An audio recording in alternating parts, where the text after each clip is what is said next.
Educarios MIE, el podcast de la Maestría en Investigación Educativa, un espacio donde encontrarás información sobre el ámbito de la educación, reflexiones teóricas e investigación más allá de las aulas de clase. Quédate con nosotros y descubre las maravillas del conocimiento científico. Buenos días, buenas tardes, buenas noches. Estamos aquí en un nuevo episodio de Educarios, el podcast de la Maestría en Investigación Educativa. Yo soy Donna y estoy con mi compañera Moni. Hola, pues nos da mucho gusto el poder empezar este nuevo episodio. Y el día de hoy queremos compartir con ustedes una discusión y una charla muy amena que Donna y yo llevamos tiempo teniendo sobre cómo se construye un objeto de investigación desde la interdisciplinariedad y cómo las dos entendemos un mismo objeto, que en este caso son las instituciones, desde dos perspectivas distintas, que a veces se complementan, a veces entran en un poco de conflicto, de discusión, contrariedad, pero que eso, la verdad es que a las dos nos ha llevado a descubrir otras cosas que podríamos ir abordando en nuestros temas de investigación y en general en las cosas que nos interesan, y pues eso es lo que les queremos compartir el día de hoy. Y a mí lo que más me ha interesado de estas discusiones que hemos tenido es de que podemos nombrar lo que queremos hacer, o sea, el resultado lo podemos nombrar de diferentes nombres, ¿no? Y es la riqueza que hay del diálogo, ¿no? Y bueno, hablando sobre instituciones, yo soy de formación soy antropóloga, entonces yo lo veo las instituciones desde la cultura, y es la parte que hace esta brecha, ¿no? de perspectivas. Las instituciones desde la antropología se ven desde Malinowski, que él dice las instituciones forman parte de la cultura. Él es un estructuralista, entonces dice las instituciones son parte clave, ¿no? Para que la sociedad funcione, ¿no? Y porque es estructural funcionalista, entonces las instituciones se necesitan para que todos tengan un lugar donde estar y todos funcionen, ¿no? Funcione la sociedad. Sí, así yo podría describir o definir a las instituciones. Luego está Durkheim, que él dice las instituciones están ahí desde que nacemos, ¿no? Desde que nosotros nacemos ya hay una institución de religión, de educación, política. Entonces las instituciones pues están meramente conectadas a la cultura. ¿Tú cómo ves las instituciones? Pues yo tengo una formación de politóloga, entonces desde la ciencia política, pues lo primero que tendría que decir es que el objeto de estudio siempre es la distribución del poder. Y esa distribución del poder podríamos verla materializada en instituciones estatales o en instituciones políticas que ya van interiorizando ciertas prácticas que se vuelven dominantes y pues que perduran a lo largo del tiempo. Entonces creo que sobre todo desde la ciencia política un punto muy importante sería el ver ese momento como privilegiado que tiene la creación de una institución, porque justamente como dices, esas instituciones van a albergar o van a incidir en personas que ya nacieron en ese contexto y que no necesariamente estuvieron en la participación de la formación de esa institución. Entonces, pues ahí podrían darse también fenómenos de dominación que pueden estar justificados o no justificados. Sí, y esta dominación yo la veo desde Weber, ¿no? Que dice las instituciones, lo que también las fundamenta es una burocratización, ¿no? Y esta burocratización, ¿qué es lo que hace? Pues jerarquizar, ¿no? Entonces, desde esa jerarquía ya vemos esta dominación que a mí me afecta de una manera y a los pueblos originarios afecta de otra manera, ¿no? Entonces, ahí podemos ver esta funcionalidad de la que hablaba Malinowski a las instituciones, ¿no? ¿Realmente funcionan? ¿Realmente sirven? ¿Las necesitamos? ¿Qué opinas? Y pues no solo si sirven o las necesitamos, sino para qué sirven o qué intereses están, qué intereses están en juego y qué intereses están fomentando o inhibiendo. Porque, por ejemplo, yo a las instituciones las estudio desde una perspectiva muy específica, ¿no? En un contexto de las instituciones con incidencia política En este caso también las instituciones educativas, en qué papel juegan en este proceso de democratización y que justamente están en un régimen político muy específico, donde si estamos hablando de democracia tendríamos que empezar a pensar qué tipo de democracia es la que tenemos o de qué tipo de democracia estamos hablando y esas instituciones en qué medida juegan o no a cumplir el objetivo político que se supone que dicen representar. Sí, y esta democracia pues es muy debatida, ¿no? O sea, hay mucha crítica hacia esta democracia. No sé si nos quisieras hablar como de la democracia a la que tú... Pues creo que, porque este también es un tema que tú y yo hemos debatido mucho y que me ha costado mucho trabajo el poder terminar de definir bien de qué hablo yo cuando hablo de democracia en México muy en particular. Y lo primero que tendría que decir es que esta noción de la democracia griega no es tal cual el fundamento en el cual se construyen las democracias occidentales, que ese sería como una primera categoría en donde se encuentra México, ¿no? Es una democracia que también parte de lo que sucede tras la Revolución Francesa y la conformación de Estados Unidos como un país independiente. Y que las adecuaciones que se van haciendo en el entorno de la conquista, pues van creando un efecto completamente distinto al que se esperaría.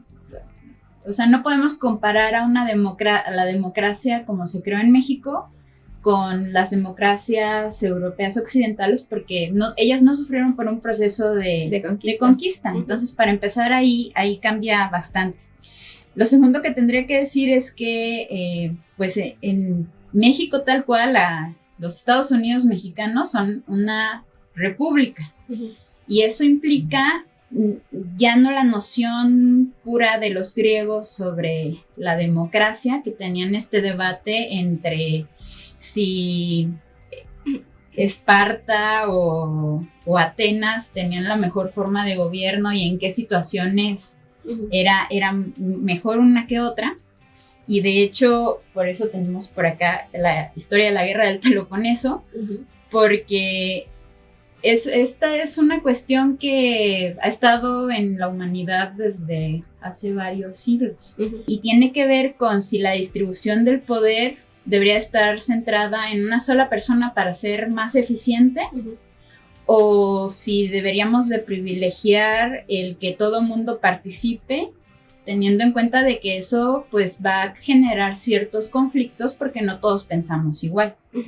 Y si no todos pensamos igual, entonces ¿cómo nos deberíamos de organizar políticamente? Pensando en que la política es el medio para contener la violencia, pero distribuir el poder. Y en este caso, las repúblicas pues tienen que ver más con el concepto de los romanos, en el cual ellos empezaron a pensar en una manera de que no dependiera tanto de quién está al frente del poder, sino en una institucionalización de las reglas políticas, donde hay un conflicto constante entre distintos intereses, distintas partes, pero ese conflicto no pasa a lo violento, que permite estabilidad, pero también es un juego dinámico entre cambio y estabilidad. Ok. Yo tengo ahí 3 puntos, ¿no? En lo que ibas comentando. El primero sería también ver las instituciones como una organización, ¿no? Y también preguntarnos si hay otras formas de organizarse, ¿no? Más allá de lo político, que uno de los ejemplos más cercanos sería estas formas de organización comunitarias que se han hecho entre los zapatistas, ¿no? O sea, ellos mismos, en este mismo conflicto que tú dices, ellos prefirieron alejarse, ¿no? Y decir, respétenos nuestra autonomía y nuestras formas de organizarnos, ¿no? Nosotros también vamos a hacer nuestra propia educación. Pero también hay que tomar en cuenta que la estabilidad no nos indica que todo está bien, ¿no? La estabilidad nos dice, deberíamos sospechar de la estabilidad, ¿no? Los zapatistas tienen un cuento en el que dice, una grita en la pared significa algo, ¿no? Una grita en la pared significa que hay un movimiento, ¿no? Entonces, también es como repensar este término de estabilidad en la política, ¿no? O sea, ¿qué nos quiere decir estabilidad? Y es que creo que tomas un punto muy importante, porque pensando en este contexto entramado institucional y de régimen político, lo que se debería de fomentar es justamente el disenso, porque el disenso es o sea, cuando hay disenso, cuando hay marchas en las calles, cuando hay descontento, pero eso conlleva a una organización, ahí estás viendo que la democracia es vibrante, ¿no? Que la democracia sigue viva. Si todos estuviéramos de acuerdo en todo, aunque podríamos uno pensar que sería mejor que todos estuviéramos de acuerdo y pudiéramos vivir en paz, Ajá. pero ese también es un síntoma de que a lo mejor ahí hay algo extraño, ¿no? Ajá, porque sí, todos piensan igual.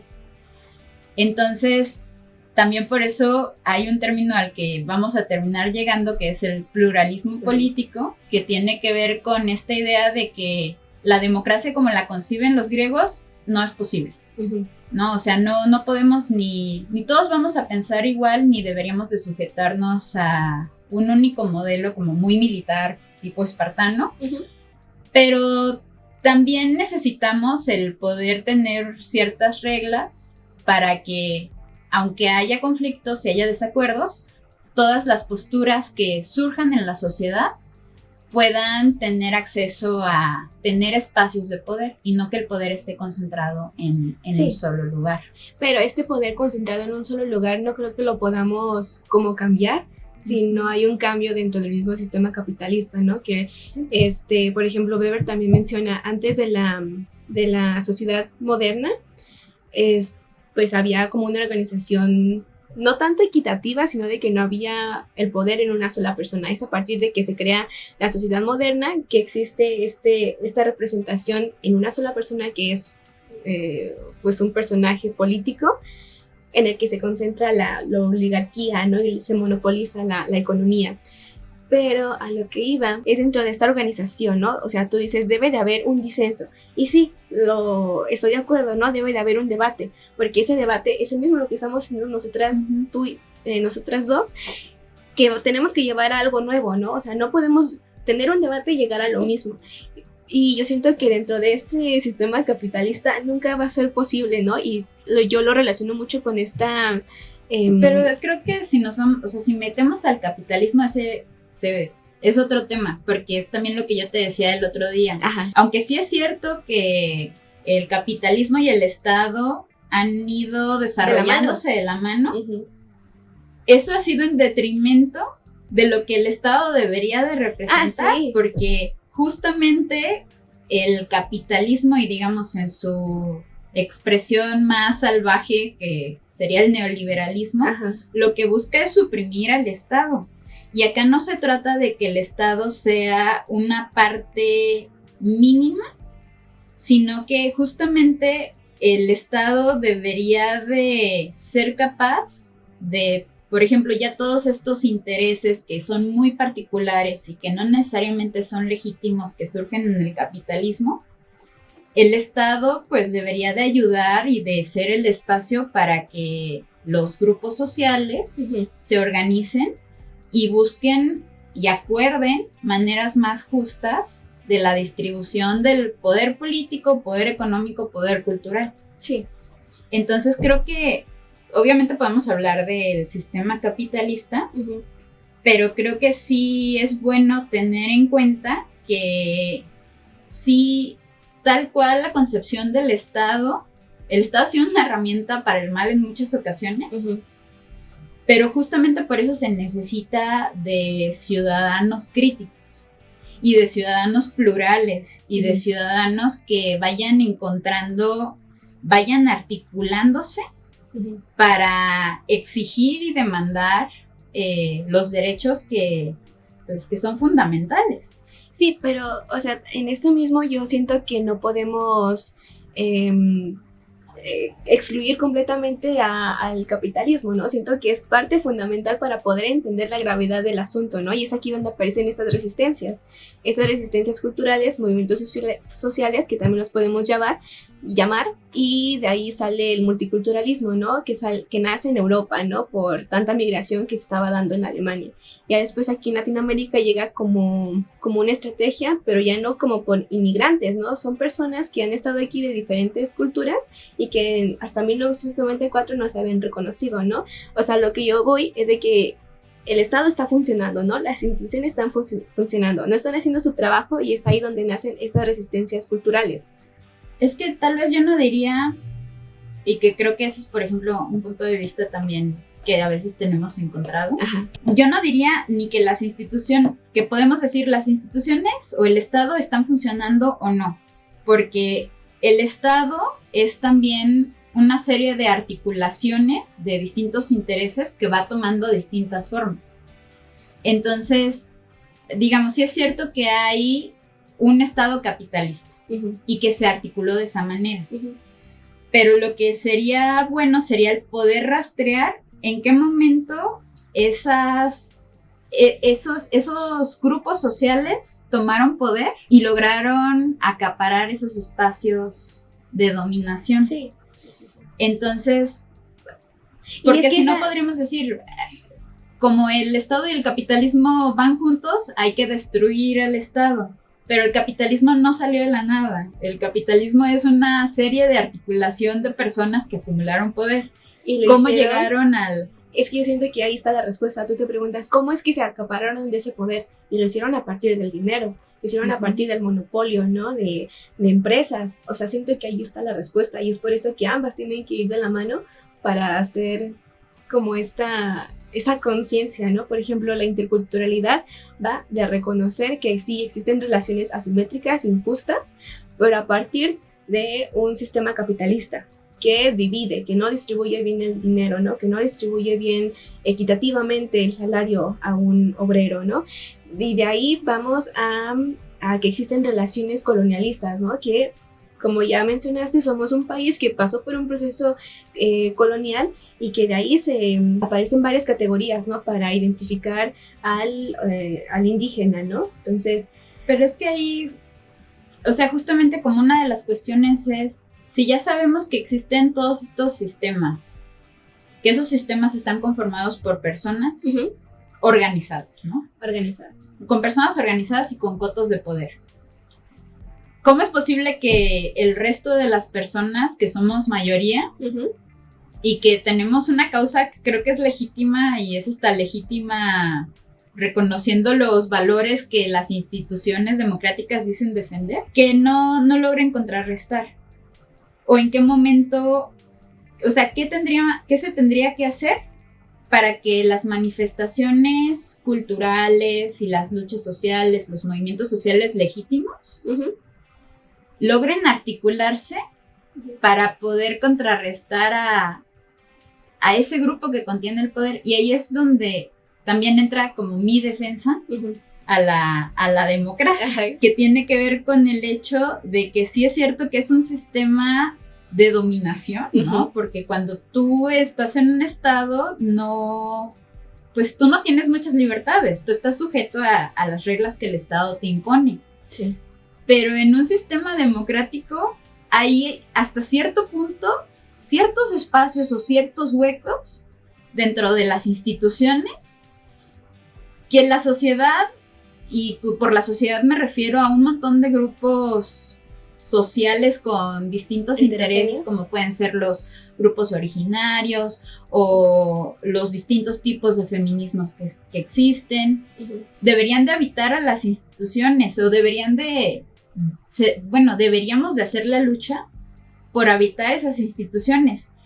Y, por ejemplo, en el caso de mi investigación, algo que yo me cuestiono es si a través de la educación institucional y pública, uh-huh, pero en general la educación, que pues toda está regida por el Estado, si no se nos está de alguna manera inculcando, uh-huh, pero para no acceder a esas instituciones. Si en vez de la educación ser un espacio de lucha, uh-huh, no se está convirtiendo en algo contradictorio, que por una parte sí tiene como estos objetivos de pensamiento crítico, de poder tener una conciencia social mayor, pero que también te desconectan de las instituciones. O sea, puede generar gente que diga, pues es que sí, el capitalismo está muy mal, o sí es cierto que pues hay, desde la conquista hubo un proceso de dominación que todavía pues dejó una deuda histórica en una gran sección de la población, pero no nos está dando las herramientas para decir, pues es que yo tengo que participar ahí. Si yo tengo esta idea, yo debería de hacer algo, y si se puede hacer algo. O cómo nos organizamos todos, no únicamente para mostrar como la preocupación, sino cómo se conecta la sociedad civil con el Estado. Y de hecho ahí hay también como esta cuestión de que se supone que la sociedad civil y el Estado se conectan a través de los partidos políticos y la ciudadanía. Pero lo que hemos estado viendo en la realidad es que la ciudadanía se ha ido alejando de la institucionalidad, y los partidos políticos tampoco tienen interés en platicar con la sociedad civil, sino que se han vuelto en algo en beneficio del Estado, que no escuchan en realidad a las personas. Y la cosa es cómo nos acercamos. ¿Cómo creamos ese puente entre esos espacios de poder y las personas reales? Siento que algo en lo que coincidimos es la participación. Necesitamos participar para que realmente haya ese cambio, ¿no? Por ejemplo, tú lo ves participar, el habitar las instituciones, o es lo que entiendo, ¿no? Por ejemplo, los feminismos que habitan esas instituciones para que de ahí salga el cambio. No dejando de lado, o sea, que hay esfuerzos y que son importantes también estar alejado de ahí, porque el poder pues sí termina corrompiendo, y creo que en eso también la ciencia política está de acuerdo. Y estamos de acuerdo las dos, Pero sí debe haber algún cierto tipo de comunicación. Y yo siento, bueno, ya es mi opinión final, que esa participación, bueno, yo lo cierro con esta Audre Lorde, es una chicana lesbiana de allá en Estados Unidos, es negra. Entonces ella escribe: nunca se va a desmontar la casa del amo con sus propias herramientas. Entonces es ahí donde yo digo, no podemos cambiar la democracia, o no podemos cambiar este sistema con sus mismas herramientas, que nos diga, ay, sí, les doy permiso para que vayan a marchar, ¿no? Es como, no siento que eso vaya a ser un... No diría que hay que pedir permiso para ir a marchar. No deberíamos. Pero sí exigir, y cuando vemos que las instituciones no están sirviendo, ese es un momento en el que deberíamos de tomar las calles, en el que deberíamos de hacer algo, no de manera violenta necesariamente, aunque hay casos que sí, pero creo que esa es parte de la discusión que se debe dar en el contexto de una democracia y de cualquier sistema, sobre todo si es autoritario. Sí. El poder crear espacios de diálogo público y de decir, ¿sabes qué? Esto ya es insostenible y necesitamos pensar en otra forma de gobierno. Que de hecho la democracia no es la forma de gobierno tampoco ideal ni correcta, pero tampoco he visto que la sociedad se esté encaminando a pensar otras formas de gobierno que generen estabilidad, por una parte, para que haya paz, pero que sí permitan que ciertas injusticias, o bueno, que todas las injusticias dejen de reproducirse. Pues nos gustaría conocer su opinión, qué es lo que piensan sobre este tema. Puede haber un futuro con instituciones, hay que cambiar las instituciones. Necesitamos otro sistema político.